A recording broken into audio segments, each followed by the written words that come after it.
Erica. Yeah, you're rocking with me, the one and only DJ Erica. It's the DJ Erica podcast, and today we have a special guest up in the building, American Music Award winner, Grammy nominated, a legend up in the house, Miss Robinson. All of that. En Vogue and Lucy Pearl is up in the house. Thank you so much for coming on the show. Thank you so much for having me. That was quite an intro, and I appreciate you very much. Wow, we did a lot of stuff. So I wanted to know, how did you start up, knowing that you wanted to become a singer and a performer? Did it start at an early age? A very early age, yes. My parents were very instrumental in who I became as a singer. You know, my mom would play music in the house. My dad would play music in the house when they were still together. And even after my dad left, when I was about 5 years old, they separated. My father always had music playing. It was always my dad's at home with my mom. It was always music in the house all the time. So my dad is the one who actually discovered that I actually had some kind of voice, some kind of talent at 2 years old. Riding with him in the car, he heard me singing, harmonizing with the Beatles, and he was singing too. So I was harmonizing with him. And my mom was like, yeah, okay, she's 2 years old, not even. We're still teaching her how to talk, and you're telling me that she can actually sing at 2? And she's singing in French? Like, no. She wouldn't have it. And my dad was like, he played the song for her, Michelle My Belle, and she was like, what? Wow. You know what I mean? Yeah. So they heard my talent very early on, but my mom over the years, because we lived predominantly with her, my mom would play any female artist that was out at the time. She would just buy a female's album. I remember her bringing home the Brenda Russell album, and I was learning that. Patrice Rushen, Shaka Khan. Oh my gosh, any female, like I said, she would play it, and then I would learn it. Minnie Riperton. And this was early on. So I knew that I had talent back then. And then she just started to cultivate that and get me involved. And so I joined the choir at church. I could join the choir in school, I should say. At that time, I wasn't in high school yet, but she just kept music going in the house, and I kept singing with it. So I just was determined to be a star. I wanted to be a star. That was all I kept saying back then. I want to be a star. I want to buy my mom a mansion. I want to buy my mom a fur coat. You know, it was always that, always that. So music was in my blood very early. My mom said that when she was carrying me, she would also sing girl group songs, music that was out at the time, any music. So music has been in my blood literally since conception, you know. That is amazing. And did you sing in the church and everything too? I did. Yeah, I did. I sure did. I sang in the church. I wasn't a outgoing do solos type of artist, because I was just one of the choir. I was too shy in my personality to step out and say, hey, this is what I do. Move aside, step aside, y'all. I was too nervous to do that, too shy. And I did have a couple of solos, but it wasn't like I wanted to be up there. I was like, I could barely sing. My knees were wobbling. I was shaking. So it wasn't like I was this boisterous. I look at myself now and I'm thinking how much I have grown to see myself on stage today compared to who I was as a young, upcoming singer and a young girl and all that, teenager. I was not the one. You could not make me. No. So what was it that made you break out of that shell? You'd be like, okay, I can do this. I can sing. I kind of had to. There's a woman in the Oakland Bay Area named Brenda Vaughn. And everybody that is anybody in the Bay Area knows who she is. Any singer knows who Brenda Vaughn is. She's a well-known singer in the Bay Area. Maxine has sung background with her. I sing background with her. Any singer from the Bay Area has sung with Brenda Vaughn. And Brenda, I remember, I don't even know how I met her, but someone introduced me to her and my mom. And I was only 16 years old, but she's like, well, I want you to do this show with me. And I was like, okay, but I didn't have any clothes. So she allowed me to wear one of her dresses. It was way too big for me. You're talking about the skinny little 16-year-old. So I did the show with her. But in rehearsals, she was like, you can't act scared. You got to get out here and do this. You got to, go all the way down to the floor. and come back up. You know what I mean? It was like that. She was teaching me stage presence very early on. I thank her for that. I thank her to this day. But Brenda Vaughn was a part of my. Maxine said that too. She's like, Brenda Vaughn would like go, how low can you go? And you got on high heels, so you got to go down to the floor and then get back up and act like it didn't bother you. Wow. Yeah, she would teach us that kind of stuff. So I learned a lot of stage presence with her, but I was still really shy when I got into En Vogue. And you have to step out. You get on these stages and arenas and coliseums. What are you going to do? Act like, hold on to your love. You got to get out there and sing. So I don't know. I know that I would say doing the audition for En Vogue, I was scared to death, Erica, scared to life, almost death. My heart was going to stop, okay? Oh, wow. I did not want to be there. My sister was like, she took me, so she was like, no, we've been here all day long. You're going to do this audition. I'm pregnant. I'm hungry. You're going to do this.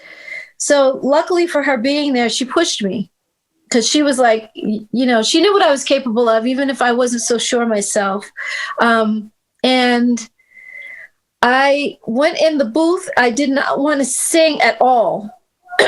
I kept asking her, like I said, to take me home all day long. So here I am. I'm in the booth. I'm standing with a partition in front of me, and I had to show and prove right then. What are you going to do? Like, this is my moment. And I think we had 3 tries. Maxine says she doesn't remember that, but I thought we had 3 tries. And the first time I bombed completely. Oh my God, terrible. I want to go home for sure. They're going to tell me to go home. It was that bad. And the second time he was like, okay, you ready? You just close your eyes. Just like, don't worry about it. Take a deep breath. This was Denny, our producer. And I was just like, oh my God, I'm bombing here. I'm just completely bombing the whole thing. And I tried it again, and it was better than the first, but still not as good as I wanted. And on the third one, he said, Denny said, oh, that was better.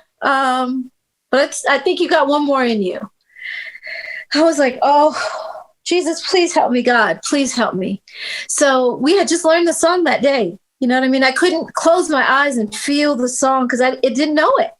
Mm-hmm. It wasn't like I was singing a Natalie Cole song or a Shaka Khan song. You know what I mean? Something that I already knew. So I was kind of winging it as I went along. And he said, your sister wants to come in there. Are you kidding me? Like, no, she's not. Oh my God, here she comes. So my sister came in the room, in the booth with me, and she said, Dawn. And she closed the door behind her, and she said, because it was sliding glass doors, and she said, Dawn, you are so much better than this. I don't know why you keep flubbing this. You're like destroying your chances and blah, blah, blah. And you're better than this. I was like, Dana, I got this. Get out. And she's like, no. I'm telling you, if you don't do this right, I'm telling Mom, because this isn't cool and you know better and you're better. I was like, oh my God, would you get out of it? I was mortified, Erica, completely mortified. I was like, my sister is younger than me. Even though she's pregnant, she's still my little sister. And I am like, I was just like, it's so embarrassed because I knew that they could hear me over the loudspeaker. There were speakers in the studio. Mm-hmm. OMG. Okay, Dana, I got it. Get out. She's like, okay. But I'm just going to say this one last thing. What do you want? She said, put the lyrics to the side. I was like, Dana, I can't make up lyrics. I mean, I just learned the song today. We all just learned the song today. She said, I know, but you got to put the lyrics on the side. And right then our producer said, yeah, Dawn, Dana's right. I was like, oh my God. He said, your sister's right. And the reason I said, oh my God, is because he could hear me. He could hear us arguing. And I was just so completely embarrassed. So he said, your sister's absolutely right. Put the lyrics aside. Make up whatever you want.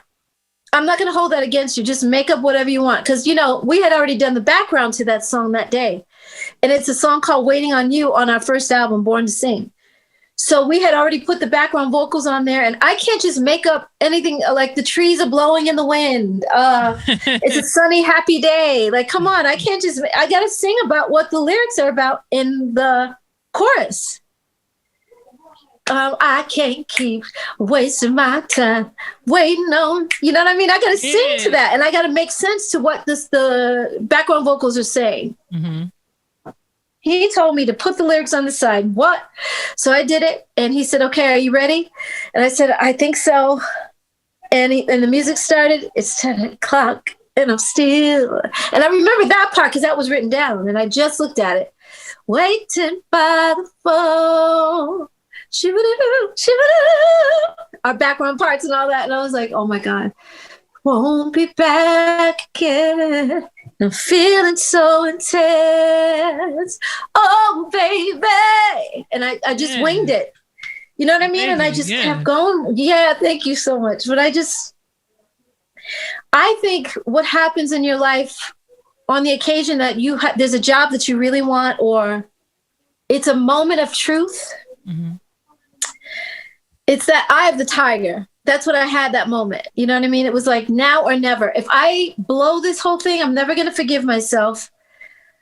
I don't know what to tell my mom when I get home. I mean, she's going to be like, okay with anything. You know, it's all right. You didn't make it, but maybe the next time, you know, she would have been like that. But still, I knew my sister was right. This is my moment. It wasn't very often that we even heard about, I didn't hear about them anyway, auditions in the Bay Area. So I was like, okay, this is now or never. I have to make this happen. There's no, oh, you know, come back tomorrow and try it again. Or, well, we'll have, you know, auditions next week. He can come back then. No, this is right now. So I think that's what it was as well. And I know that I prayed just before starting that third one. I was just like, Father, you know, be with me and guide my vocals. And I took that deep breath and that was it. So I know that when you ask God for something in the moment, it'll come to you if you have faith that it will as well. I had to have faith because there was no option for me right then. Mm-hmm. Yeah. You know what I mean? These other women are in here and Maxine had gone first. And even getting to the audition, Erica, was like, that in itself was God. I can't even put it in. There's no other way to say it. There's no other way to see it. It was absolutely God. It was like I was at an all-day concert and I had been there many times through high school. Like my last 2 years of high school, we would go to Summer Jam. And that's what it was. And it was like all these acts that were performing. And I was with my friend from high school. We were 2 years out of high school. And we were at this concert with our friends and other friends. And when we got to the top of our section, because it was in between acts, and we were going just to kind of look at guys and kind of flirt, you know, look around and all that. And this guy was at the top of our section and he said, "Excuse me, are you a model?" And I was like, no. I didn't even say no. Really, I just kind of shaded him. And we tried to go to the restroom. The restroom line was too long. We got some popcorn, a drink or whatever, and we came back. He was still standing there. Wow. And he said, "Excuse me." And I was like, "I am not a model." And he said, "Are you a singer?" Okay, now you got my full attention. Like, what? Oh, yes, I'm. It was like that. It was just like that. And I just know that was God. It was meant for me to be in the group. It was meant for me to go to that audition. I mean, the Bay Area is full of women that are talented as hell. Every city has talented women. I don't care, from here to Alaska to Europe to wherever. Mm-hmm. There's talented people across the globe. So the fact that he stayed there, even though I was rude to him the first time, and was still there when I got back, you're talking 22 to 25,000 people. Mm-hmm. Walking back and forth. When he was talking to me the second time, I was like, no, I'm not a model. I was looking around people just to talk to him. And so I know that it was God, because even Brenda Vaughn, like I was just talking to you about her, like she could have gone to the audition. She may have gotten in the group. I think she was older than us, so maybe not. They were looking for a certain age group, but the woman is talented as hell. So it's easy that she could have auditioned at least, you know? And the fact that I got in, that was a God moment. There's certain times in my life that I know God, I know for a fact. Every day that you breathe, it's God. But there's certain moments that he steps up and shows you and proves that, yes, this is me. I am here. I'm with you. You're not alone. You are not alone. And that was one of those moments. And because if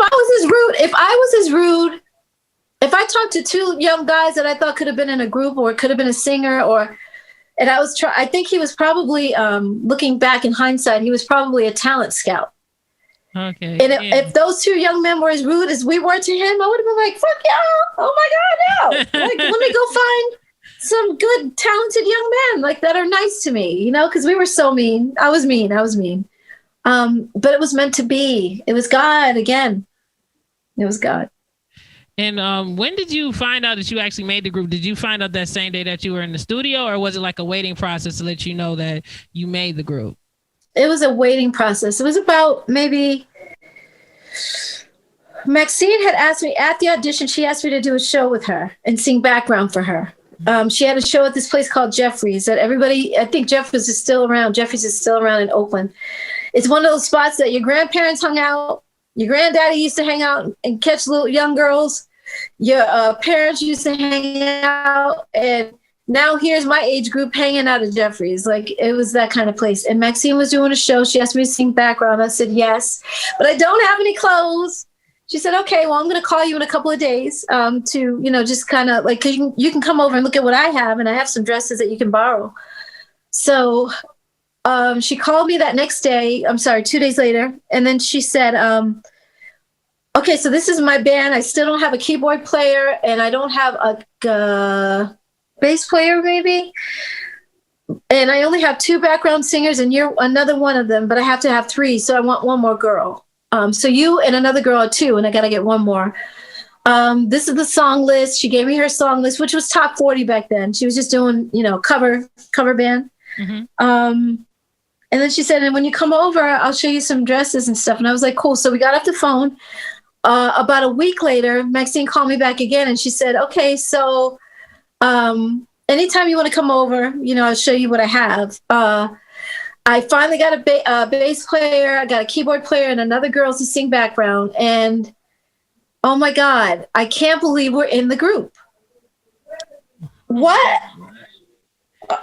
She said, I cannot what? She said, you didn't know? I was like, Max, wait a minute. No, what are you saying? What are you saying? Wait. So, okay, wait. So Denny, who told you that? She said, Denny, he didn't call you? I said, no. She said, oh my God, yes, we're all in the group. I said, okay, us meaning who? Because it was, Terry got there super late. And I just verified that because Maxine and I both went back and forth earlier this year about what time Terry actually got to the audition, but she did get there. We did a show called Private Sessions, and she said it in this interview that I think it's on YouTube, that she got there. Her flights were late all day long, and I remember that. So I said, wait, so who's in the group, Maxine? Who? Did Denny say, okay, he said, Cindy is in, she said, Cindy, me, Terry, and you. I said, because there was another girl named Jordana that was really rude, Erica. Oh, she was ghetto. Oh, wow. Ooh, she came in like, do? She was Maxine's roommate and didn't tell Maxine, first of all, about the audition. Maxine was like, where you going? Because they would live together. They were roommates. And she was like, oh, I got an audition today. And Max was like, oh, okay, good luck.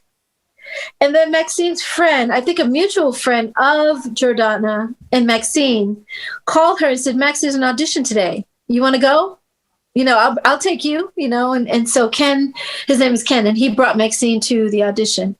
But, you're my roommate and you're not going to tell me that you're going to an audition. Like, you don't want me to audition too? Right. I mean, that is shady. That's shady. That's some shady shit. Yeah. Right. And then the fact that she was like, maybe about 3 hours into the audition, she was like, so where's the beer? Like, y'all don't have no food? Y'all ain't gonna feed us?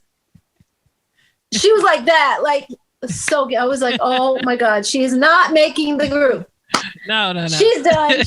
She killed her for her own self. My sister was pregnant. She wasn't even asking for food. You know what I mean? She wasn't asking for nothing. So they finally did get food for us though. But yeah, I said, so Maxine, just one more time. Denny said, so Maxine, you're in the group, and Maxine, Cindy's in the group, and Maxine, Terry's in the group, and Maxine, Dawn is in the group. He said my name. Did he say my name? She said, yes, Dawn. He said, you're in the group. I was like, ah! Could not believe it because he hadn't called me yet. And then the very next day he called me and I was like, I already know. And he's like, how do you know? And I said, because Maxine called me. He said, yeah, well, you're in the group. You made it. And I was like, oh my God, Denny, thank you so much. Wow. I know he regrets it to this day because I was a big mouth. I was like, where's the money? I didn't care about the food. Pay us. You know what I mean? I know that's right. Go ahead and get your check. You know what I'm saying? We're gonna sing. That's right. They were getting their checks. That's right. Exactly. Right. Sorry I stepped on you. But yeah, Erica, they were getting their money. They were getting their checks and getting paid because of us. So yeah, pay me. Right. Show me the money.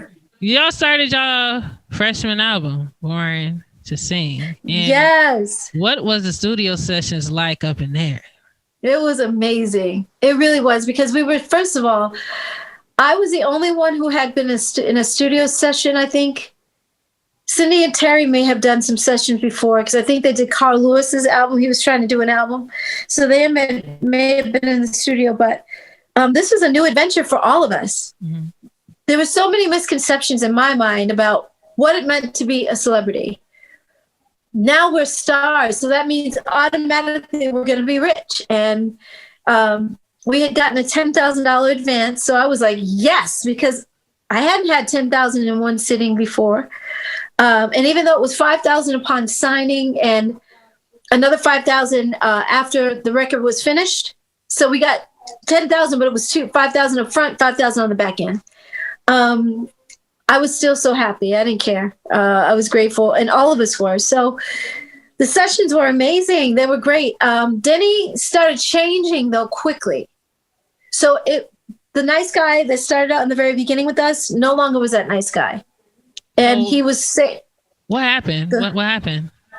He would say stuff like, if one of us pissed him off or frustrated him, or he couldn't hear who was in the vocal booth singing, like, you know, Denny, what is that part again? I can't remember the note. He's like, y'all be quiet. Hush, hush, quiet. I can't hear. That was fine. But it was like, after a while, he would say, shut the fuck up. Y'all shut the fuck up. Okay, y'all get your shit and go the fuck home. And we would giggle and laugh and like collect all of our stuff like little girls. Like we got in trouble from our dad, you know, and walk downstairs and get on the elevator and go downstairs out of the studio in the parking lot. We would crack up. Who pissed him off today? Oh my God, Cindy, you said that. Dawn, you said this to him and you pissed him off. I'm like, I didn't mean it. But after a while, what was funny at first wasn't funny anymore to me. You know what I mean? And I was like, okay, you telling us to shut the fuck up a little too many times. One too many times. And you are not my father. I watched my mom go through a lot of that abuse, verbal abuse from men, her boyfriends. And I was like, I'm not the one. So I went to the girls and kind of talked to them about it one time. And they were like, well, Maxine said, you know, well, if you don't like it, you should talk to him about it. Really? By myself? He's going to kick me out of this group so quick. It's like, okay, you don't like the way I talk to you, so sign here. And that means that you're out of the group. That's all it would have been. I didn't have any power at the time to step to him and say, first of all, not cool. Don't talk to me like that. I'm a grown-ass fucking woman. Respect me the way I respect you. I would have said that today. You say it one more time and the cops are going to be called. It's not okay. But I was too afraid to step to him because he knew if he would have Jordana in the group, she probably would have been the one to step to him and say, oh, no, nigga, no, not today. Mm-hmm. You're not going to talk to us like that, or to me. Mm-hmm. She would have probably been the one, and he probably knew that because she was so bold and asking for food at the audition. And you know, so he would have said, no, she can't be in the group. But he knew that he could talk to us like that because we were not going to buck the system. You know what I mean? I wasn't going to say, I don't like that. Not at first, anyway. So he knew what he was doing. But the other girls were okay with that. That's what trips me out. Like, you know, they were okay with it. It means like they didn't like complain about it, or you were like the only one feeling like it was right? Like what I just told you, Maxine said, well, you should talk to him if you don't like it. Well, bitch, you shouldn't like it either. And Terry and Cindy, you shouldn't like it either. Like, what you're telling me to go to Denny, all of us should go to Denny. All four of us should go to Denny and say, Denny, we got a problem when we're in the studio with you. You say, you know, certain things to us and tell us to shut the fuck up all the time. That's not cool. Can you please stop doing that? We all should have had a problem with it. That's what I mean. They were cool with it. Because Maxine was like, Dawn, you go to him and talk to him about it. Well, no. because there's strength in numbers. Me by myself there's no strength in me by myself at that time. Today, totally different woman. Back then, a little girl. I still didn't know anything about myself yet. So I was 21 years old. It was like, yeah, what am I going to say? Yeah, and that had to be intimidating because it's for you, and they're saying you go, and it's basically you by yourself going to one person. And they're like, okay, we can just get rid of her, replace her, especially at the beginning of your career, and this is something that you really, really want to do. Exactly, Erica. Yeah, you're absolutely right. That's exactly how it was. So, yeah, me going to him and talking to him would have been a sure way of me getting kicked out of the group. Like I said, he wouldn't have like, okay, well, this is where you sign, and it was nice knowing you, too bad it didn't work out. I wish you the best. That's what it would have been. So those things I didn't like at all. And it started to make me feel like, okay, do I want to be in this group? Like questions like that in my head that I would have every now and then. And then after a while, the album was done. We had our first photo shoot. Like, that's when it got like, oh my God, this is exciting. Nobody knows this yet, but our single is out and it was on the radio for the first time hearing it. I remember that moment. So all of those things started to happen, and I got over the fact that we were talked to in a crazy way.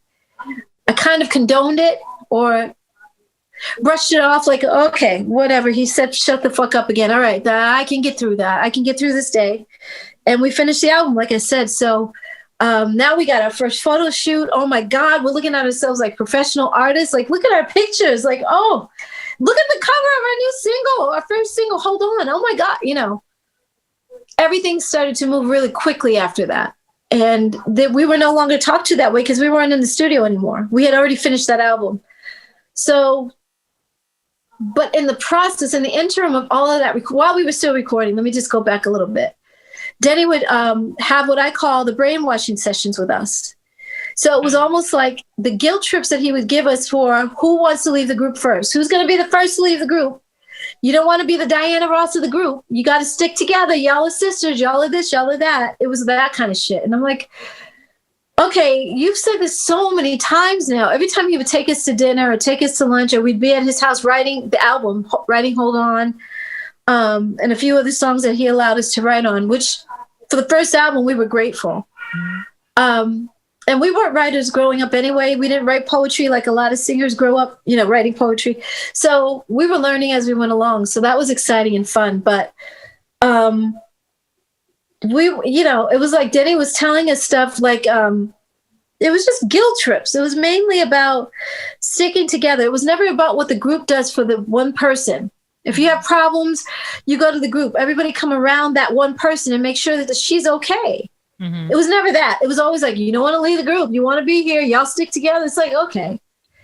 We're not thinking about leaving, first of all. We're just now starting out. This is brand new for all of us. But I guess he was trying to condition us to think like later, you want to stay in the group. Stay in the group, stick together, even though you're only making 2 pennies a week, and that's later on down the road. But yeah, it was all these brainwashing sessions and trying to fear us. I remember one time we would sit on the floor. He would sit on the couch or on a chair, and he was above us, a little bit above us. So it was like this. On my hand, yeah. So he'd be like sitting up on a couch, and we'd be on the floor. And I remember one time I was saying something, and I got up on my knees to get up on my knees, and he pushed me down like this. Not push me hard, but just like, no, I'm talking. And again, I didn't say anything. This is the first album. I didn't know my leverage. I didn't know my worth. I had no worth yet. Nobody knew who we were. You know what I mean? So stuff like that, I remember that. And I'm like, oh my God, like, what is this shit? Now I look in hindsight and I'm thinking, oh my God. 911, that would have been it. Because I just stabbed this fool. Like, come on. I mean, something. Like, I hit him over the head with something. I'm not going to sit here and allow you to put your hands on me. It's bad enough that you verbally abuse us, but I'm not going to let you put your hands on me. So yeah, it just became kind of like, once he knew that he could do that, and it's that way with anybody that abuses a woman. They start out really slowly, really sweet. He was very nice at first. At the audition, he was everything. And And then we had a party. They had a release party for their album, which was FM Squared. And we had a couple songs on there. Gotta Be a Better Way. We sang background on for a couple of artists on that album. Mm-hmm. There's a bunch of different artists that they had released at the time. So FM Squared was their album. So they had a release party to introduce us to the other artists, to introduce us to their crew, Too Tough Enough Productions. And we were there, and Denny was so nice. You know what I mean? Yeah, this is our manager, David Lombard. Maybe he could be your manager one day. That was another thing that he put in our heads. Like, he's a good guy. He had his hand around his shoulder, and he was, hitting his chest like this, like he's a good guy. And he's going to protect us. And if y'all got him as a manager, he'll do the same for y'all. And we were like, okay, nice to meet you, David. And later on, David became our manager. A few months later. What was your experience with him becoming your manager? What was that? It's not good ever. They told us straight up, David and Denny was very honest about it and said, this is a conflict of interest. Have you ever heard that term before? Like, nobody really knows that term. Well, I didn't know that term at that time. So, okay, conflict of interest. I thought, okay, he's going to still take care of us, whatever that means. You're talking about something that we had never heard that term ever in my life. I had never heard it.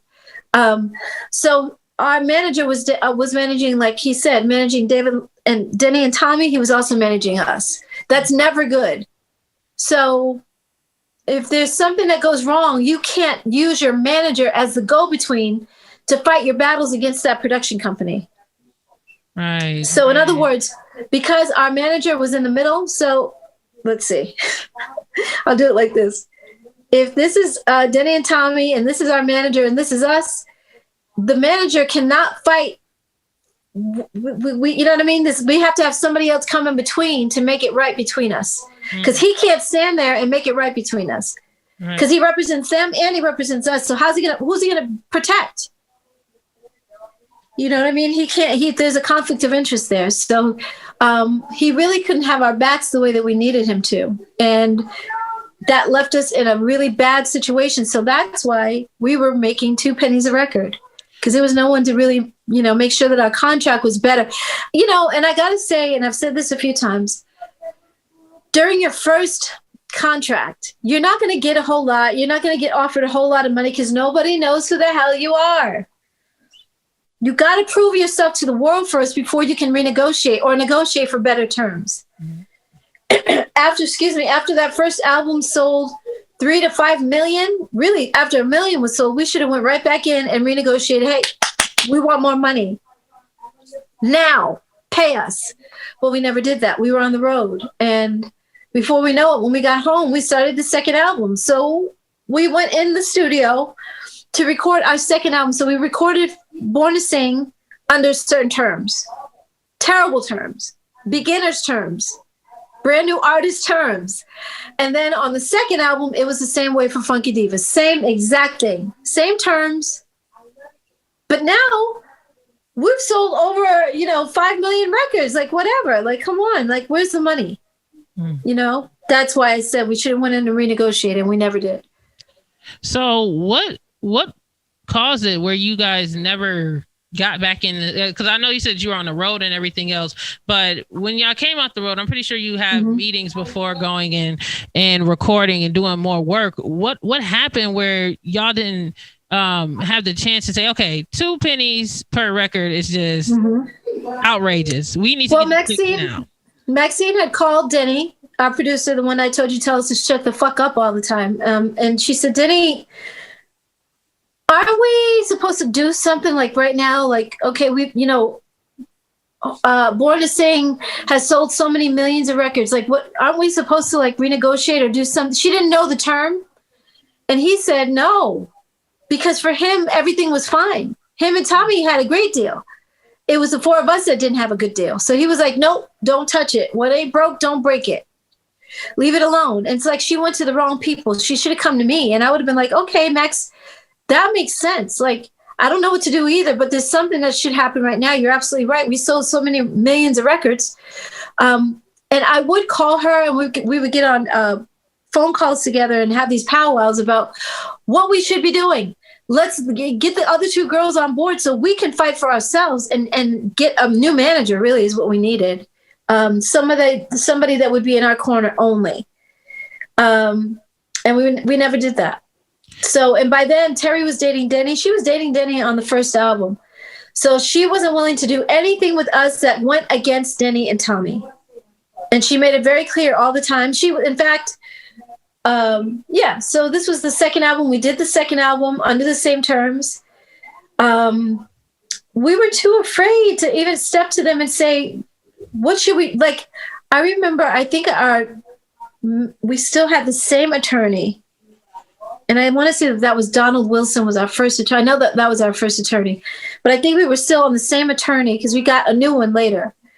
But I think it was him that said, you guys, it's time to like renegotiate. And once Denny and Tommy found out that we knew, in fact, we were free and clear from the our production company, our production deal with Denny and Tommy after a while. When was that? When the manager came in, was that after the second album was released, or was it in the middle of all that? Or it wasn't a manager, because our manager, remember I told you, he represented Denny and Tommy as well as us.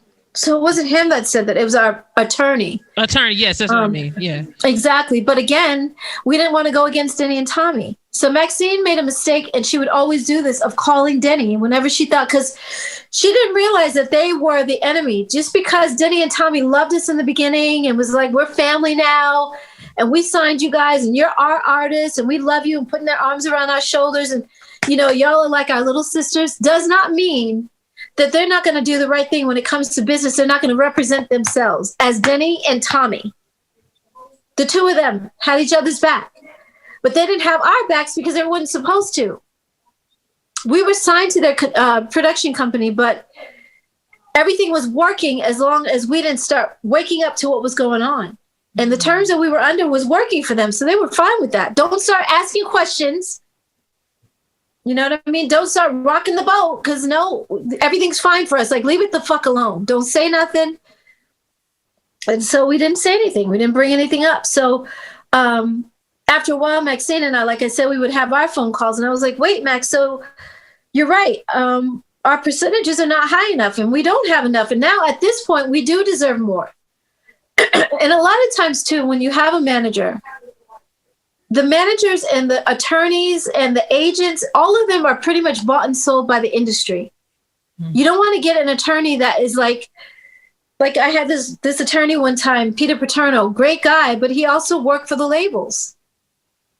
So he was going to do what was right for the labels because he only has one artist coming in the door named Dawn Robinson. But for the label, he can represent many artists at that label. Mm. So he's careful with how he represents me because he doesn't want to cross the label. I don't know if you understand what I mean, but yeah. So a lot of times the attorneys are bought and sold by the labels, and the manager are the same way. And so in this case, our manager had our producers' backs because they were the ones who they brought him to the table. That's crazy. Like, it just his alliance. It just seemed like you all were like set up to just like just perform and that's it, and not get the income you guys deserved. And, exactly. And although you got all the fame and recognition behind the scenes, you didn't get to live the way that you thought you would be able to live doing what you were doing. No, and we wanted to live the way that our producers were living. Denny had gotta move forward. Denny had a mansion. And it was no mini mansion. This was a mansion in a very exclusive part of the Bay Area, San Francisco Bay Area. It was a neighborhood that was exclusive. You don't just drive up in there because you got a security guard at the gate that you got to talk to before you even drive in. So it was that kind of neighborhood with like 8 pillars in front of each mansion. You know what I mean? It was exclusive like that. Like, yeah. And when we walked in, he was like, I'm a big mouth, okay? I am a shit starter. I say what I see. I call it out. I call people to the carpet. I don't care. And I said exactly this. Wow, this is what our money bought you. And I didn't say it like that. It was kind of like I had to be innocent because Denny was like, oh, he's going to kick me out of the group if I say it too. But I'm like, wow, so this is what our money bought you. This is what you got. We got for you or something like that. And he's like, no, it was $20 million mansion, but I got it for a foreclosure. It was only $8 million. Are you kidding me right now? Only. And what exactly were you getting? Like he's buying $8 million. 2 pennies a record. Still 2 pennies a record. We were still by now. Well, I don't know if by then when we went to his mansion, did we have that or not? Have we done the second album or not? But we did the second album. The second album sold bigger than the first. Here we are, like millions of records sold, and we're still making 2 pennies a record. Then we went in and we recorded Runaway Love under the same terms as the first and second album again. So that Runaway Love EP, it was like a lot of remixes to songs. And then it was Runaway Love was I think that was the only new song that we had on that record. But it was only 6 or 8 songs. It wasn't a full album, like 11, 12 songs like typical. But still, we got a video out there. We're looking like we're making a bunch of money. We got Free Your Mind out there. Free Your Mind, when I look at Free Your Mind still to this day, Free Your Mind looks like these bitches got like buku money. These girls are so freaking rich. I look at that video and I'm like, oh my God, look at us. Look at us. We are so amazing. We are I look at that video like, wow. Because we had a rock and roll edge for that song that we hadn't had for anything else. We took a huge chance in doing that. We were the shit. And we deserve so much more. And I look at that video, even now, I'm just like, wow. That's the one video that will make me pissed off and start crying and getting upset about the fact that we didn't get what we deserved. Mm-hmm. Not hold on, not never going to get it, not giving them something to feel. Free Your Mind is the one that gets me so amped up and so angry. And I just look at us like, because it was so futuristic and so forward that even now it hasn't dated itself. When I look at Hold On, I see it's dated. When I look at Never Gonna Get It, isn't dated too much either, except our hairstyles and our shoes. Giving Him Something to Feel was supposed to be a period piece, kind of like a Jessica Rabbit thing, Mm-hmm. And a throwback to girl groups. So it was kind of a dated, piece, video wise, but Free Your Mind was futuristic. It was, the Jetsons, you know what I mean? And so when I look at that, I'm like, wow. And we were so broke. I remember when I got home that night, I literally cried because I was like, look at we were so great today. And we're going home to like this apartment. And it was a cute apartment, but it wasn't what Denny was going home to a mansion.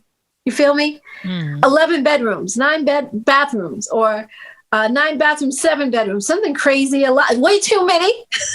Yeah. Way too many. So I don't know. I've just looked at us over the years like, wow, there's some things that went really wrong. And I wish that our manager would have said, you know what? I'm just going to represent, I love you ladies. You think you're really sweet, but I'm just going to go ahead and represent Denny and Tommy so that we don't have this conflict of interest. And you guys have someone that can really represent you guys. You deserve that.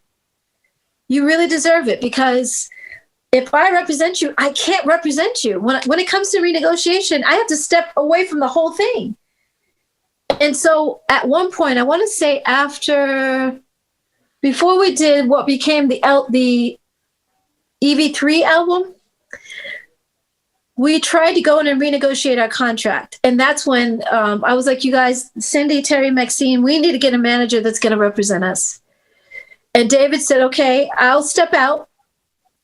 I won't represent Denny and Tommy, and I won't represent En Vogue. I'll step away from the whole thing. You guys go ahead and hire somebody else to be the manager for the time being, just for the renegotiation. And then I'll step back in after it's over. And I was like, what? Can someone please tell me why David wants to come back after he can't represent us even when we come back? It's a proven fact that he can't do that. Like, why are we going to rehire him after the fact? That doesn't make any sense to me. No, and the girls were upset, and everybody was like, because I said, we got to fire David. And they were crying. I was crying too. I love David, but I was like, I love my dad too. my dad is a great guy, but do I want him to manage my career? Like, I don't think David is right for us right now. We need to have somebody that can understand where we've been and take us even higher. And David can't do that. He can't. He's been telling us that he can't represent us the way that we deserve to be represented. So why are we keeping him? Can someone tell me that? And the girls were pissed off at me. They got me out of the group, and I'm mixing up the times and dates as to when this happened. But when they got me out of the group, they went back and hired David again, knowing that there was a conflict of interest there from the beginning. Oh my God. Yeah. Wow. That sounds like a setup. Like, I mean, I would, seeing that you guys had like literally the same manager, it just seemed like they set you up from the beginning to make sure that they had enough people around them to make sure they continually took advantage of you. Exactly. Oh my God, Erica, you're so smart. Seriously. That's what it felt like. That's exactly what it was. David was there to keep an eye on us and make sure that we didn't go outside of, we got to renegotiate our contract. Let's go because we had,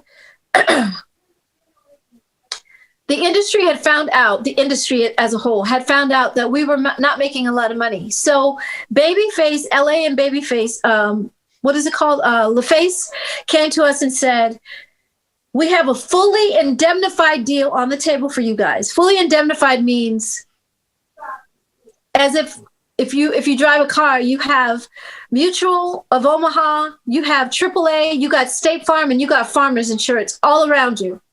All four corners of your car are protected. Front to back, side to side, top to bottom, you are protected. That's what fully indemnified. We were protected all the way around. And yeah, so David was like, I think he stepped away at that time. It's like, you're talking about 30 years ago, and it was early in the game. So when they found out, and this is why Cindy was like, well, we're going to get sued by Sylvia Rohn, and she's going to send a cease and desist if she finds out that we're trying to renegotiate our contract. So I went out and I hired an attorney, and I talked to him first, of course, before hiring him.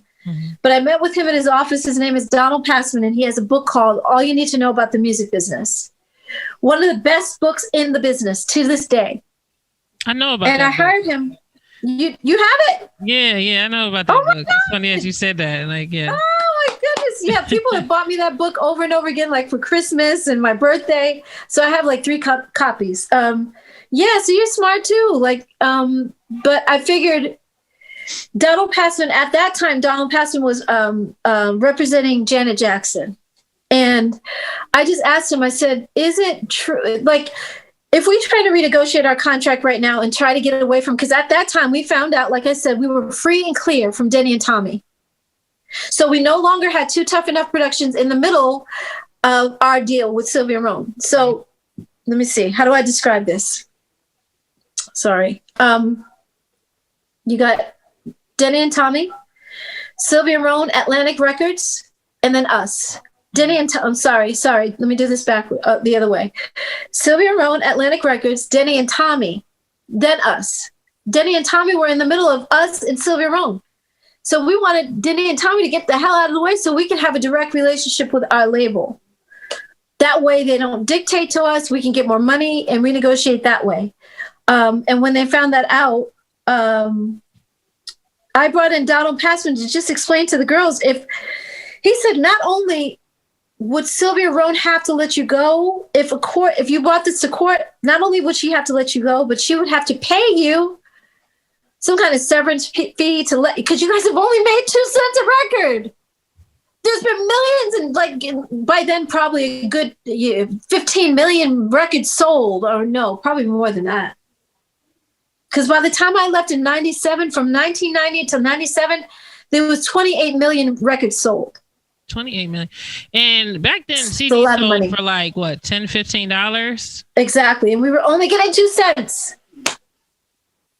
Oh, gosh. It is insane. It is absolutely like, I talk about this so much, and I've been talking about this over the years. And when I hear my own words come out of my mouth about it, and like you just said, you put that $10.99 on it, and I'm like, $10.99, and we only made 2 pennies. That it hits me every single time in a different way each time, but it knocks me out. Like, wow. Like, had they taken care of us, had they just made sure, like even each girl making $1 a piece, if that, 84 cents a piece, like that's not too much for you guys. We can't ask you for that. Like, come on now. We're making you guys rich. Everybody here is rich. Sylvia Rohn is richer because of us. She already had artists on the label. It wasn't like we were her only ones, but still, we are making you richer. We're making you a household name. David Lombard, nobody knows who the hell you are. You're just a manager, but you're our manager, so now you have a name. Denny and Tommy had Tony. They were in Timex Social Club. They were in, they did Rumors album. What was it? Timex Social Club, Club Nouveau. So they had all these different groups, but they still weren't household names like they were because of En Vogue. Mm-hmm. So now this is what I kept telling the girls, I should say. I don't tell them anymore because they didn't listen. But I said, Denny did not have his mansion. I don't know what Tommy did with his money. I think he was a little more frugal, but he still fucking had it. Mm-hmm. But I said, Denny did not have a mansion before he got with us. So it was because of us that he got a mansion. So let's make sure that we get our paper too. It's not to say that he doesn't deserve his mansion. I'm not saying he doesn't deserve it. I'm saying the fact that he has one, we should have one too. All 4 of us should have our own mansions. Why is that so hard? You take care of your artists are going to stay with you. You don't have to worry about nobody leaving. Like he kept telling us, who's going to be the Diana Ross of the group? I am. Because I'm not staying here with you guys making all the money and I'm not making shit. Are you kidding me? All the hard work that we put in around the world to make these albums sell the way that they did. And, the record company did their part. Of course, they had to promote. You know what I mean? They had to do their thing while we were on the road. But still, we're the ones who shucking and jiving, dancing across the stage. Hold on to your love. Good night, everybody. Hold on to your love. Good night, everybody. All across the stage around the world. We blew this shit up and we're not getting paid. I'm done. But it wasn't until 97, like I said, I started asking more questions and just getting frustrated. I'm sorry, I'm going ahead of you. Oh, no, that's fine. I mean, I'm just here to listen and hear your story. So, but all of this, like from what I'm hearing, I just feel like they completely just took advantage of you. And it makes me wonder, like, I mean, I know that you're talking about the attorneys and going to court and stuff like that and how that would affect it and you getting paid $2. I mean, 2 cents per record. Like, did you, after you decided to leave the group, did you sit and think about possibly suing after you departed from the group? No, you know what? I should have, because it was wrongful termination. You only terminate someone if they're not doing what they're supposed to. If you're late for shows, well, late for shows is not a reason to terminate because I was always late, all the time. Dawn is the one. She's late for the show. She's late for the studio. She's late for a meeting. That was always me. Okay. I think I was born late, like just late, always late. So that's not a reason to terminate someone unless you just like completely missed a meeting because you just didn't show up. Now that's a reason to terminate. You're on drugs. That's a reason to terminate. You're stealing money from the group. We're stealing, embezzling money somehow. That's a reason to terminate. But I didn't do those things. None of those things were done. In fact, the last album, when I was watching that interview the other day, like I said, the one Private Sessions on YouTube, I started talking about, she asked me, why did you leave the group, Dawn? You had a hiatus. You left the group. And I said, yeah, because I thought we weren't making money. Again, I was talking about this back then. That we weren't making enough money. I've been saying this since I was kicked out of the group. We were making 2 pennies a record. This is not new. So I'm sorry. What was your question? Did I answer that correctly? Because I went on someplace else. Oh yeah, no. So sorry. It's fine. What I was saying that we were talking about like possible like suing and stuff. And yes, have you ever thought about like suing them? And if so, did it go through, or you just was like, no, I'm just gonna. No, I didn't think about suing. It wasn't even in my mind. I'm so sometimes I really kick my own ass about the fact that I was too nice. I wasn't even thinking about a lawsuit, and I didn't have the people around me, like my team should have been like, you should sue. Because I had the right to. I hadn't done anything wrong. So it was wrongful termination. It was really like, on what grounds are you guys kicking me out of this group? In fact, I've told this story and I'm going to get upset because I always do. So I'm going to try to keep myself calm. The record company came to Terry because they knew, again, we, the four of us, Cindy, Terry, Maxine, and Dawn, as En Vogue, agreed that we're not going to go in the studio and sing one lick, a one note, one nothing, until the record company and Denny and Tommy renegotiate our contract. Now we're waking up. So we're tired of getting 2 pennies a record. We all agreed. Are we all good with this? Cindy, Terry, Maxine, you good? Me and Dawn, everybody agrees. The four of us agree that we need to get more money. At that point, the record company knew that that was happening. So they came to Terry. Ooh, Terry, let's get in your ear. Can you do a solo album? Terry, now she knew that we had all agreed that we weren't going to get in the studio and do anything. But here she was in the studio. So we called her. Terry, why are you in the studio? Because you know that we had just agreed that we were all four going to stand together and we weren't going to go in the studio and do anything with Denny and Tommy until they renegotiate our contract, right? Yeah, but I don't agree with y'all, and you know that. Me and Denny are together, and I just don't agree with y'all, and I don't feel like it's, we should do this to them, and blah. I was like, okay. So the fact that we're still making 2 pennies a record is okay for you. So I think what happened in the interim, as I talk about this, I've been talking about it for months now, but every time I talk about it, I hear things in my head like, they gave Terry a separate deal, so she had money. Terry got money for that deal. She got an upfront advance to do that album. Mm-hmm. And that's why she was okay with it, because she was sitting on money. Now, I'm not saying she was rich because of it, but she was sitting on enough money to where she wasn't wanting for anything. She wasn't broke. She wasn't sitting around saying, okay, we got to get back in the studio. We got to get some money in our pocket. She wasn't like that. She was doing all right. And her boyfriend was the producer. So he was taking care of her. But I think what happened was they went and the record company as well said, Terry, you do the solo album and we're going to keep the other 3 girls on ice. We're going to have them sitting and waiting for you. And then once her album was finished, we actually supported her. We went, Cindy, Maxine, and I went to her show at the Pantages that was her tour, debuting her tour, I think it was. And we went and we supported her. We went to that show. We went backstage, took pictures with her. There's pictures of us to this day with us backstage with Terry at her show for her solo shit. Now, Dawn today would have been, okay, so wait, let me say. So they came to me and said, Erica, I have a 4:00. I'm sorry, 6:00 or 6:00. Yeah, I got a 6. So just tell me what time it is, because I can't see my phone. Oh, right here. Well, I'm on Eastern time, so it's 8:15 here. So that means okay. So I have until 9 your time. Yeah, let me see 9. Yeah. So they came to me to do the same thing, and I didn't realize that. I know now in hindsight, it was divide and conquer. Keep Dawn and Terry over here in the studio doing their thing, and keep the other 2 broke and sitting there and waiting. And I regret that to this day. I take full accountability for that, because I didn't tell Maxine and Cindy I was going in the studio to record. Same way that Terry didn't tell us either. Mm-hmm. And I did the same exact thing Terry did, and it wasn't right. It wasn't cool at all. I regret that to this day. But I felt like Terry didn't tell us what happened, so why should I? And it wasn't right. It wasn't cool to do that. Just because Terry did it didn't mean that it was okay for me to do it. So I wasn't right. But I went in the studio and I started recording. Now, by now, Terry's on the road.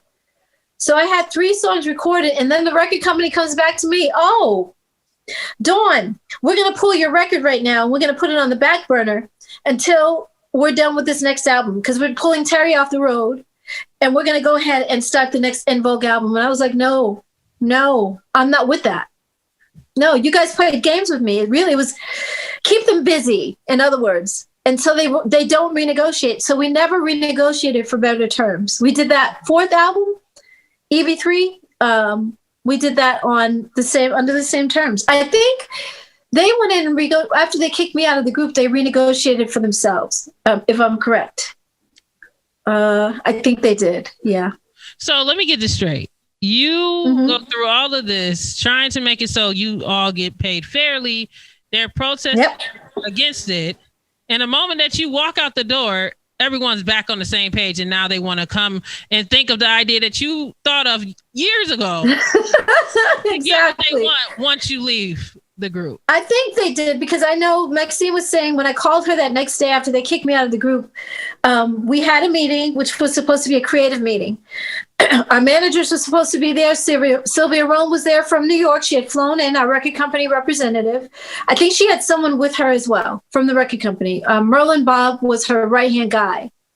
But I think he was with her, A&R. He's A&R. I think he was A&R guy. And so it was Sylvia Rome, our managers, us four, Sylvia Rome, whoever she had with her, and then our managers were there. And then our attorneys were there. And I was like, wait a minute. And I got there late. I'm always late, like I said.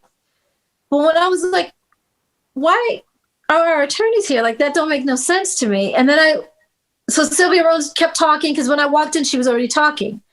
And she said, so, Dawn, I was telling the other ladies that we can't have any hidden agendas here.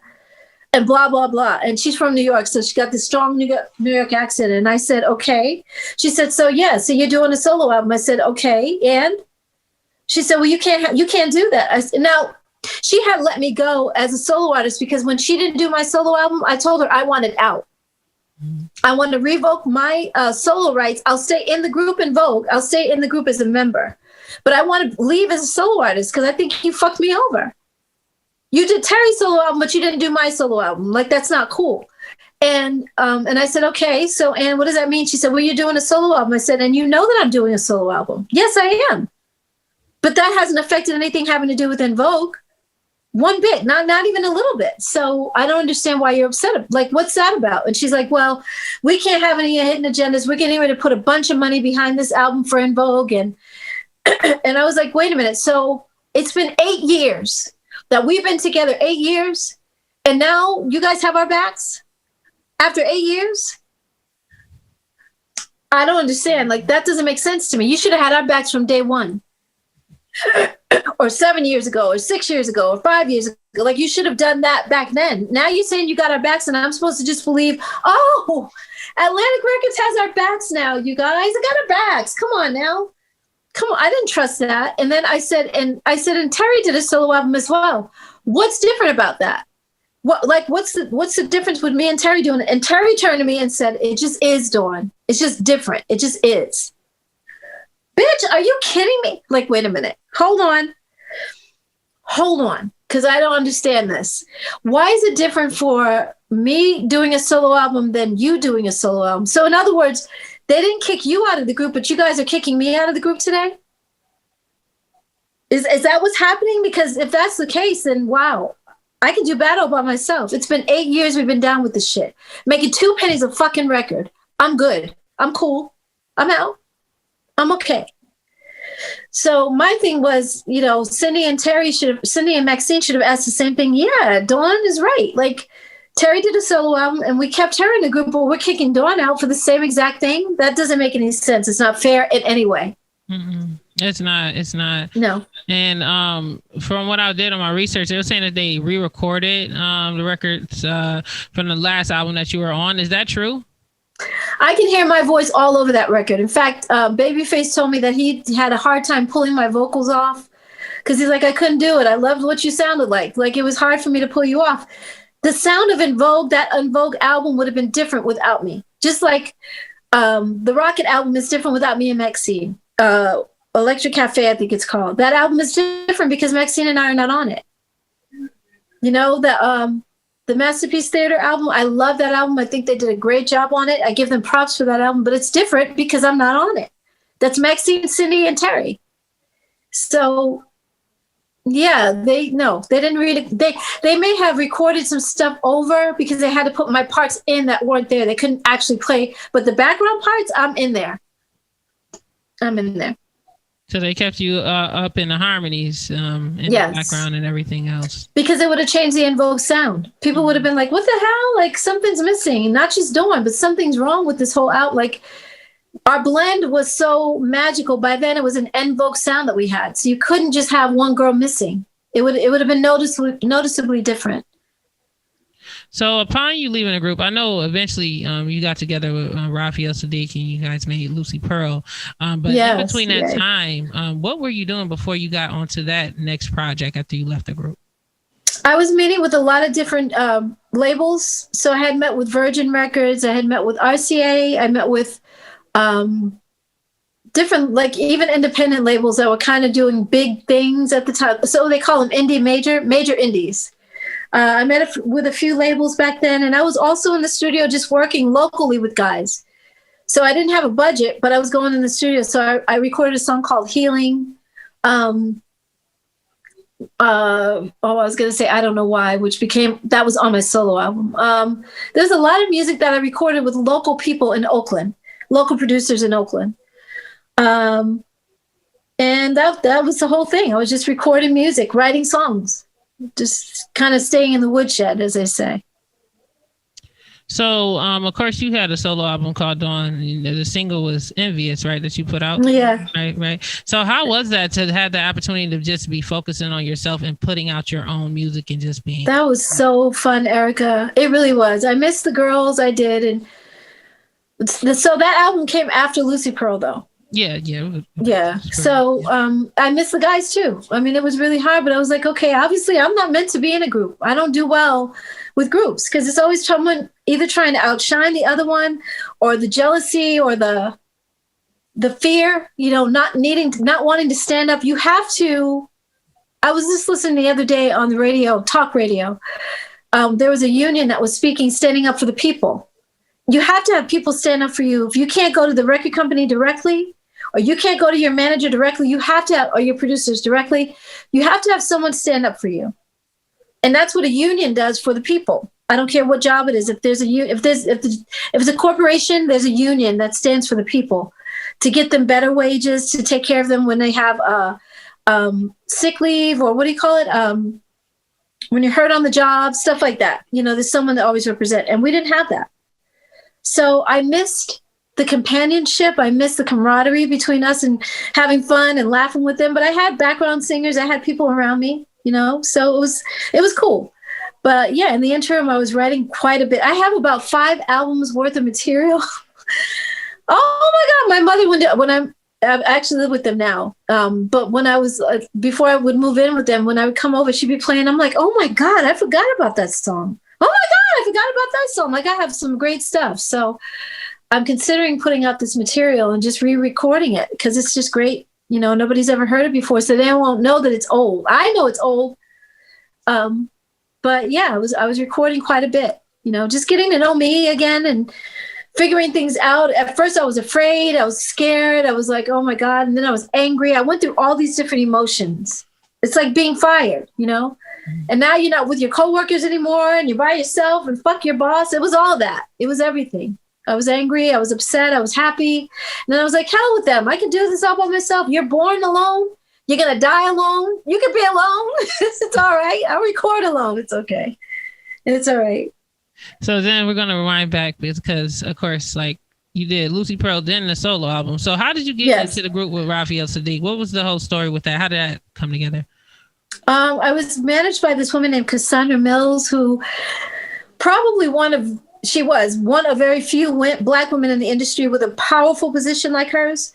It was Sylvia Rohn, and then it was Cassandra Mills. Cassandra was running Giant Records at the time, and she created Jade after En Vogue because she was like, she loved us, so she wanted a girl group of her own, and she created Jade. And then when Giant Records dissolved, she was like, okay, well, I'll start managing. So she started managing, and she contacted me somehow. I still to this day don't know how. And she was like, I want to manage you. And I was like, okay, cool. Yes, because you are Cassandra Mills, okay? And after a while, I started to see little things in the cracks. I started seeing cracks in the armor, as they say. And I'm like, okay, you talk to me like I'm a newbie. You talk to me like I don't know what I'm doing. We had a meeting set up, like I said, for Virgin. And when I got to her condo in Beverly Hills, she looked me up and down and she was like, I don't like what you're wearing. So she was like, hey, Virgin Records? Yeah, so we're going to cancel today's meeting. right in front of me, like I was standing right there. We're gonna cancel today's meeting, and we're gonna call you back. No, we're gonna set it up for next week. That's fine, whatever day. Okay, cool. So I left with my head down, tail between my legs, because I thought I didn't look like she wanted me to look. That next week came, and it was the same thing. She's like, well, this is better. I still don't like it, but it's better. Oh, bitch, who are you? So we flew out to New York as well. We met with them that day. I didn't like their deal on the table, what they were offering me, but I liked the deal that RCA had in New York. But when Raphael contacted her and said that he wanted me to do the group, she didn't tell me that he contacted her until after she told him no. What? Seriously? So she answered him. Yes. She answered him and told him, well, I have some things on the table for Dawn, and we've been meeting with people and RCA and Virgin. So no, Dawn's not going to do this deal. I was like, what? So when he contacted me, I fired her immediately. I fired her immediately. I'm like, you're not going to talk for me. You don't even tell me that the opportunity is there. Let me make my decisions for myself. Like, who are you? Mm-hmm. So yeah, that was it for me with her. And then Raphael was like, yeah, so I got this group idea, and I'm like, I'm cool with that because I've known Raphael since I was 16. My mistake again was not reading the fine print in the contract. I read it, but I didn't detail it like usual, redlining everything. Oh, I don't like that. Let me change that. Oh, I want to ask for that. Oh, I got to make sure of this. I didn't do that. So I fucked myself up. I'm the first one to say, I admit that. I really did not. I didn't do my diligence, as they say, due diligence. I didn't do that. What was in that contract that you're saying that like you like effed yourself over? Like what it was just the terms. I should have had more money. I should have gotten better percentages. I don't remember the percentages, but it wasn't great. It wasn't a great deal. And I should have made sure of a lot of different things like distribution. You know, we had that, but it's like, okay, are they big enough to make sure that we have our albums all over the world? And it was. Because Lucy Pearl was probably known bigger in a different way than En Vogue. Yeah, absolutely.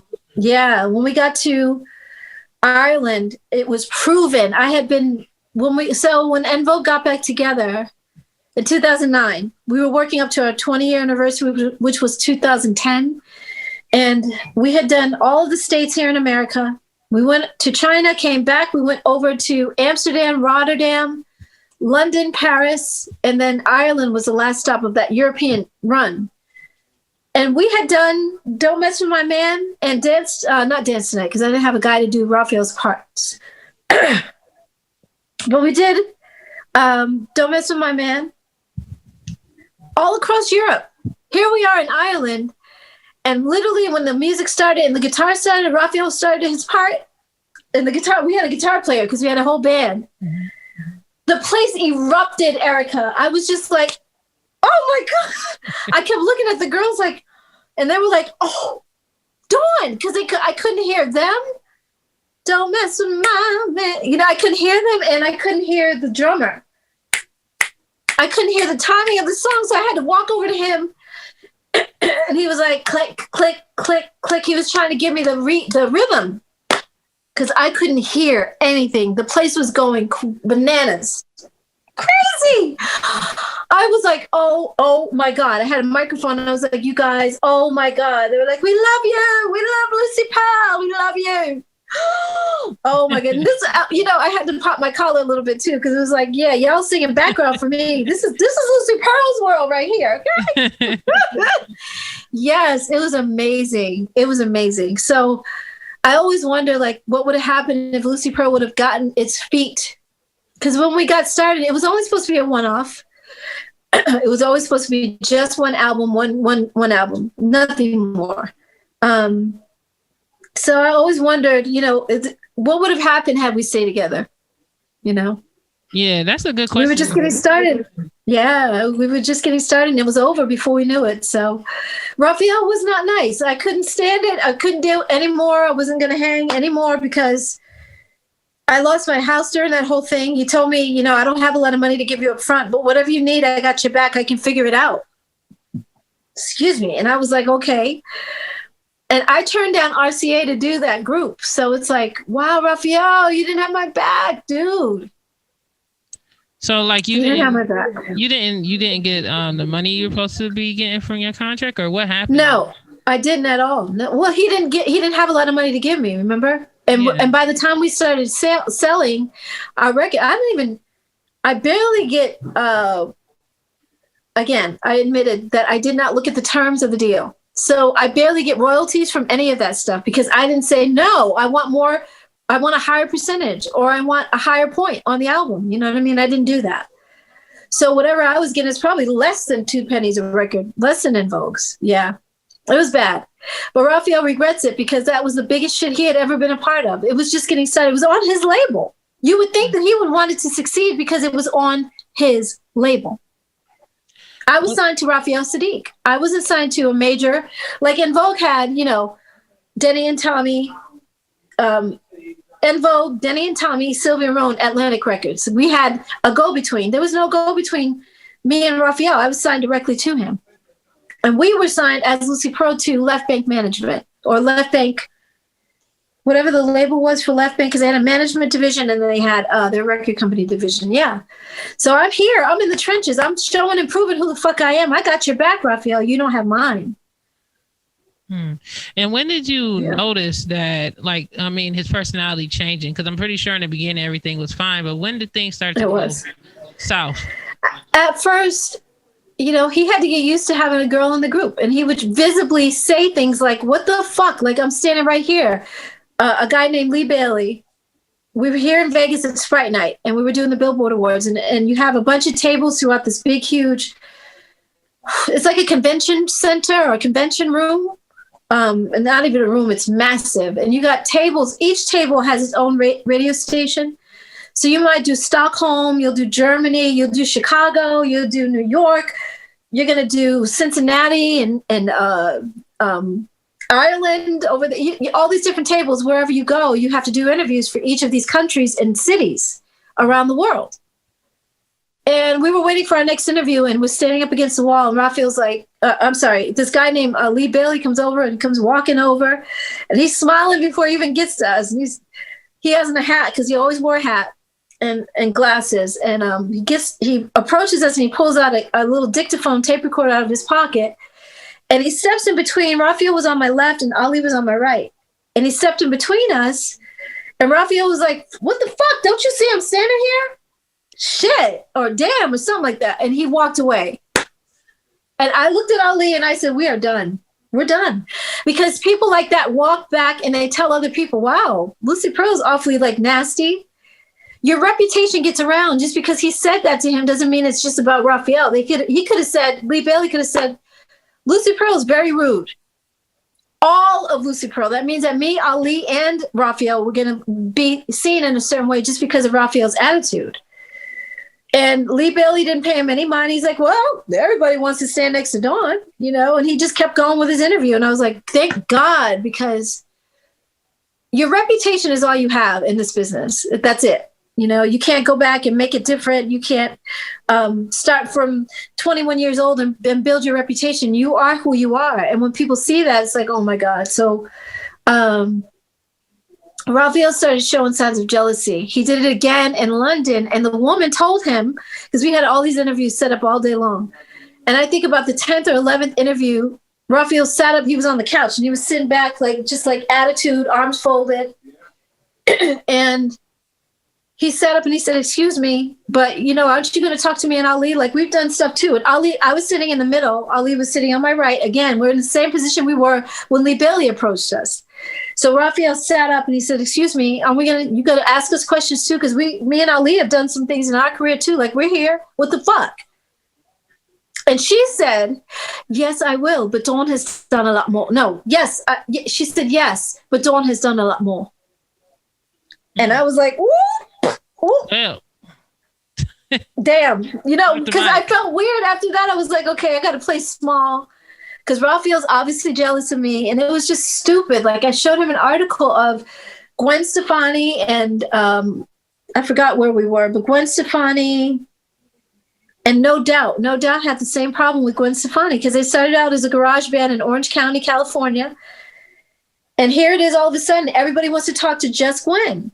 And she's like, yeah, but when I get out there, it brings light to the whole group. So let's make this fucking money and stop being jealous bitches. Really, stop.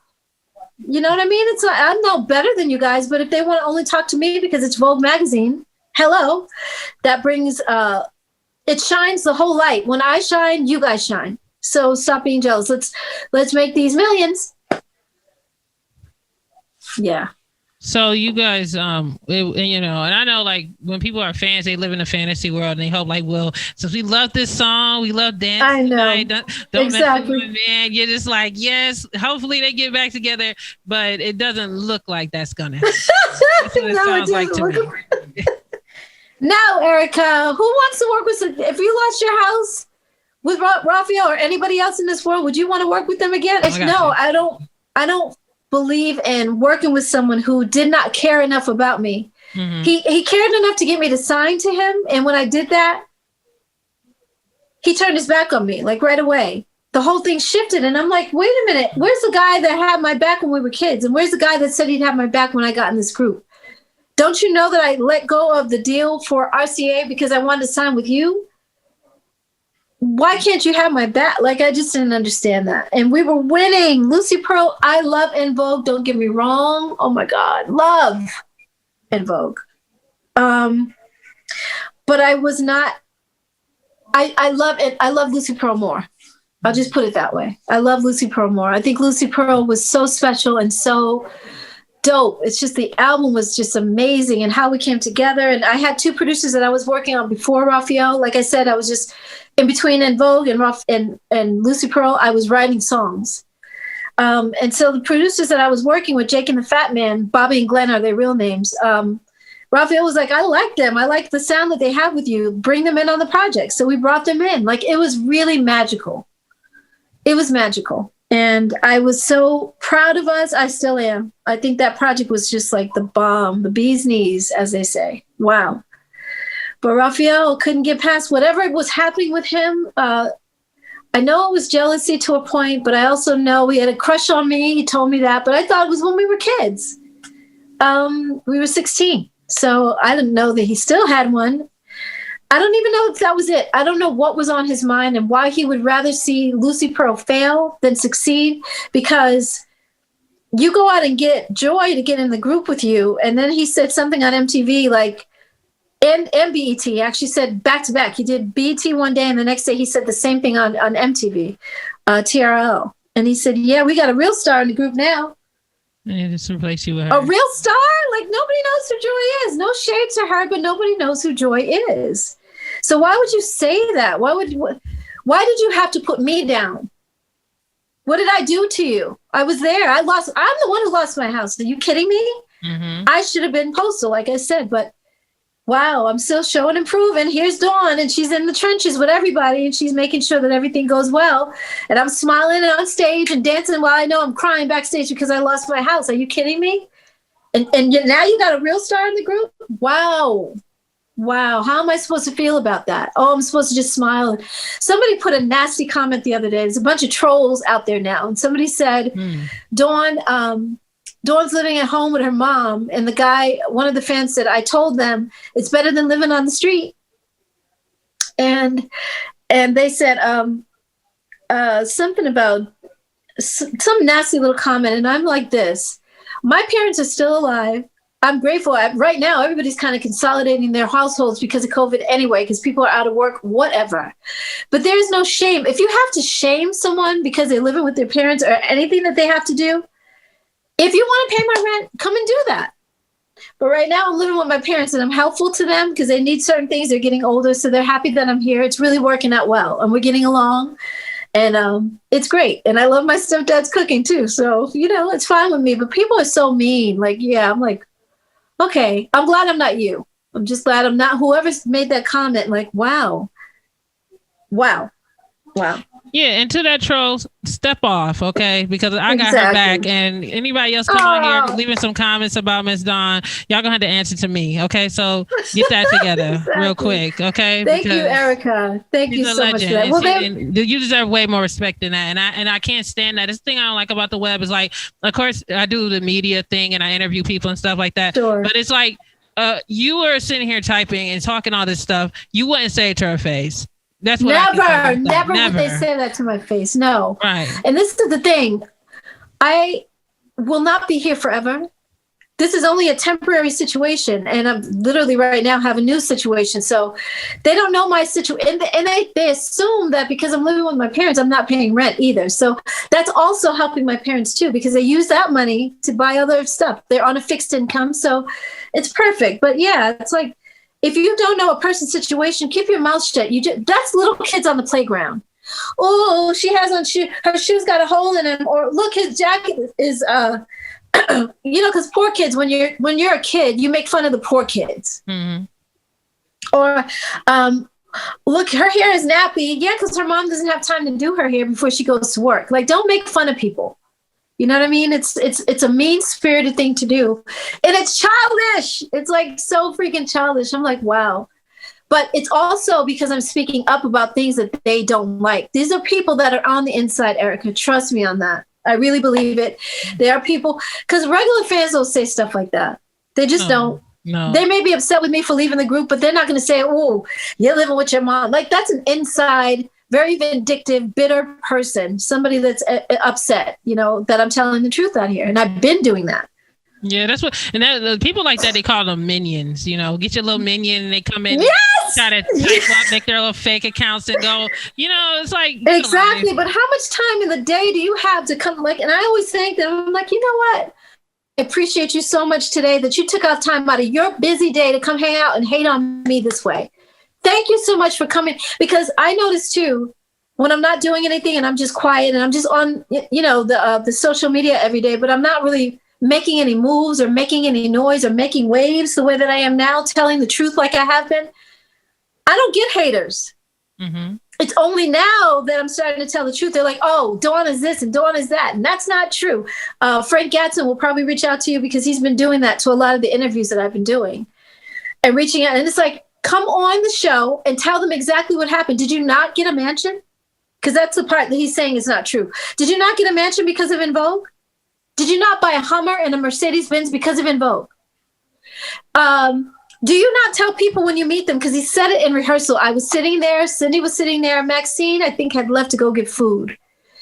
It was on our break. And I was playing a song that they had given us to possibly put on our album. And this was the 2009, 2010 at that time.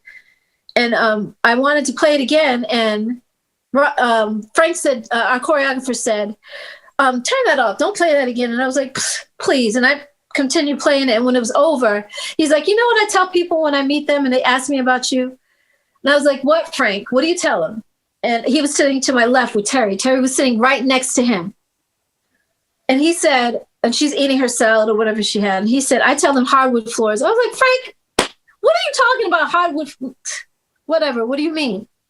And he said, because when you left the group, I didn't get my hardwood floors into my mansion. Are you serious? So wait a minute. Wait a second. So you're saying to me that you got a mansion because of us, but you didn't get your hardwood floors? Are you kidding me right now? Really? How bitter. Like, the things that go through my head when I see certain things happen or when I hear stuff that people say, I'm just like, you got it. How selfish is that? You got the mansion, but you didn't get your hardwood floors and you're upset with me about it? Like, really? Dude, I didn't get a mansion. Terry didn't get a mansion. Cindy didn't get a mansion, but you got a mansion and you're upset because you didn't get hardwood floors. Wow. Yeah, it just, you know what I mean? And it's just. I would say this. Frank deserved his mansion. Denny and Tommy deserved mansions. Sylvia Rohn deserved a mansion, but so did Cindy. So did Terry. So did Dawn. So did Maxine. We deserved the same thing that we were making sure everybody else had, but they weren't making sure that we had it. I don't understand that. And that's why everything fell apart. So I will continue to tell my truth. These trolls can come in here and say whatever the fuck they want. I always catch them up and I always stop them and give them a piece of my mind in a very nice way, because I'm not going to go where they go. I don't curse them out the way they do me. But it's like, you know what? Again, thank you so much for showing me love today and coming to hate on me like you do. Thank you so much. Because that means that you were busy and you said, you know what? Let me get online real quick. And yeah, you came to my page to do this. So I was on your mind. You know what I mean? It's really silly. Anyway, Erica, thank you so much. I don't know what kind of time we have now. It's 47. So it's 47 on the hour here. I know. I want to change my lipstick though, real quick for the next one. But have me back. Yes, we have to come back for the part 2 and everything else. And also, I've been watching all your interviews, and I want to know, when is your book coming out? Because you said it's called The Break of Dawn. Yes. Exactly. I wanted a target date. They just told me, my publishing company told me last night that it's not feasible to do February 14th because I wanted Valentine's Day. It's a holiday. So maybe spring. They're like spring. So maybe March, April in there. And that's good because it's a new day. It's a new start. It's a new time of the year. All the flowers and everything, the plants, everything comes awake and alive again. Winter leaves. So winter's gone. And and I'm happy about that. I don't mind. I wanted a specific date to be a holiday. Mm-hmm. And I love Valentine's Day is about love. So I wanted to put those together, but it's okay. It's all right.